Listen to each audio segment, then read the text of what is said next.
Hello everyone, welcome to our channel word style family food. कैसे हैं आप सब व्यूवर्स? आज मैं आपके साथ शेयर करने वाली हूँ शनवारी मटन कढ़ाई की रेसिपी, जिसको बनाना बहुत ही आसान है और ये झटपट तरीके से बनकर तैयार हो जाती है। वीडियो को लास्ट तक जरूर देखिएगा ताकि आपसे कोई भी स्टेप मिस ना हो। सबसे पहले कढ़ाई में आधा कप घी शामिल कर लीजिए। अब इसमें शामिल कीजिए लहसुन अदरक का पेस्ट। यहाँ पे मैं 1 टेबल स्पून लहसुन अदरक का पेस्ट इस्तेमाल कर रही हूँ। अब जब ये गोल्डन ब्राउन हो जाए और इसकी खुशबू आने लगे, तो इसमें शामिल कीजिए मटन। यहाँ पे मैं 750 ग्राम्स मटन यूज कर रही हूँ। अब अच्छे तरीके से इसको मिक्स कर लीजिए। फ्लेम को आपने मीडियम रखना है सारे प्रोसीडिंग में। जब गोश्त का कलर चेंज हो जाए, तो इसमें शामिल कीजिए टमाटर। टमाटर को आपने छिलकों समेत शामिल कर देना है, छिलके हम बाद में उतार लेंगे। अब इसको लिड लगाकर पका लीजिए जब तक कि टमाटर सॉफ्ट हो जाए। टमाटर सॉफ्ट हो चुके हैं, अब टमाटर का छिलका उतार लीजिए। वन बाय वन करके मैं सारे छिलके उतार लूंगी। आपने एहतियात के साथ तमाम छिलके उतार लेने हैं। व्यूवर्स, इस रेसिपी में बहुत ही कम मसालों का इस्तेमाल होने वाला है, जिसकी वजह से गोश्त का अपना जायका बरकरार रहेगा और ये बहुत मजेदार बनकर तैयार होगा। टमाटर यहाँ पे बिल्कुल सॉफ्ट हो चुके हैं। अब अच्छे तरीके से इनको मैश कर लीजिए ताकि ये इनकी अच्छी सी ग्रेवी बन जाए, और अच्छे तरीके से इनको मिक्स कर लीजिए ताकि इनका जायका गोश्त में अच्छे तरीके से चला जाए। जब ये अच्छे से मिक्स हो जाए, तो इसमें शामिल कीजिए नमक हस्बे जरूरत। साथ ही शामिल करें हल्दी पाउडर। व्यूवर्स, इस रेसिपी में लाल मिर्चों का इस्तेमाल नहीं होता। अब अच्छे तरीके से आप इनको मिक्स कर लीजिए। अब इसमें शामिल कीजिए 2.5 गिलास पानी ताकि गोश्त अच्छे तरीके से गल जाए। अगर आप ज़्यादा मटन यूज़ कर रहे हैं तो आपको ज़्यादा पानी ऐड करना होगा। अब इसको लिड लगा के पका लीजिए ताकि गोश्त अच्छे तरीके से गल जाए। ये देखिए गोश्त अच्छे तरीके से गल चुका है।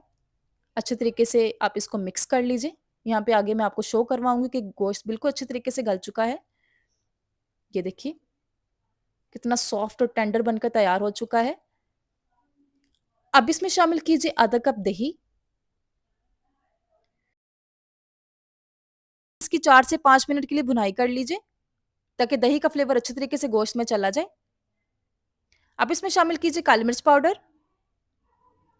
अब अच्छे तरीके से मिक्स कर लीजिए। अगेन 1 से 2 मिनट के लिए भून लीजिए। जब ग्रेवी थोड़ी सी खुश्क हो जाए, तो इसमें शामिल कीजिए हरी मिर्चें, कटा हुआ अदरक, कटा हुआ हरा धनिया। व्यूअर्स, ये चीजें ऐड करने से गोश्त का जायका बहुत मजेदार बनकर तैयार होगा। जरूर हरा धनिया और हरी मिर्चें जरूर ऐड किया कीजिए। अब अच्छे तरीके से मिक्स कर लीजिए। गोश्त हमारा बिल्कुल तैयार है। अब फाइनल स्टेप में इसमें शामिल कीजिए साबुत जीरा। आप जीरे को पहले थोड़ा सा रोस्ट कर लीजिए। अब अच्छे तरीके से इसमें ऐड कर दीजिए और अगेन मिक्स कर लीजिए। आसान और मज़ेदार सी शनवारी मटन कढ़ाई बिल्कुल तैयार है, और ये बहुत सिंपल तरीके से बनकर तैयार हो जाती है। इसको बनाने के लिए कोई भी आपको एक्स्ट्रा मसाले ऐड करने की ज़रूरत नहीं है। ये बहुत झटपट तरीके से बनकर तैयार हो जाती है और मैंने आपको बहुत ही आसान तरीके से सिखा दी है। अब इसको डिश आउट कर लीजिए और गरमा-गरम चपाती या नान के साथ सर्व कीजिए और मेहमानों का दिल जीत लीजिए। आपके घर में कोई पार्टी है, कोई दावत है, तो इस रेसिपी को ज़रूर ट्राई कीजिएगा। मुझे यकीन है कि आपको और आपके घरवालों को ये रेसिपी बहुत ज़्यादा पसंद आने वाली है। वीडियो पसंद है तो लाइक कीजिएगा, शेयर कीजिएगा और कमेंट्स ज़रूर किया कीजिए। मेरे चैनल को सब्सक्राइब कर लें ताकि आने वाली हर वीडियो का नोटिफिकेशन आपको सबसे पहले मौसूल हो। इंस्टाग्राम और फेसबुक पर भी वर्सटाइल फैमिली फूड के नाम से हमारे पेजेस मौजूद हैं। आप वहाँ पर जाइए, उनको फॉलो कर लीजिए ताकि वहाँ पर जो कंटेंट अपलोड होता है आप उसको भी आसानी से देख सकें।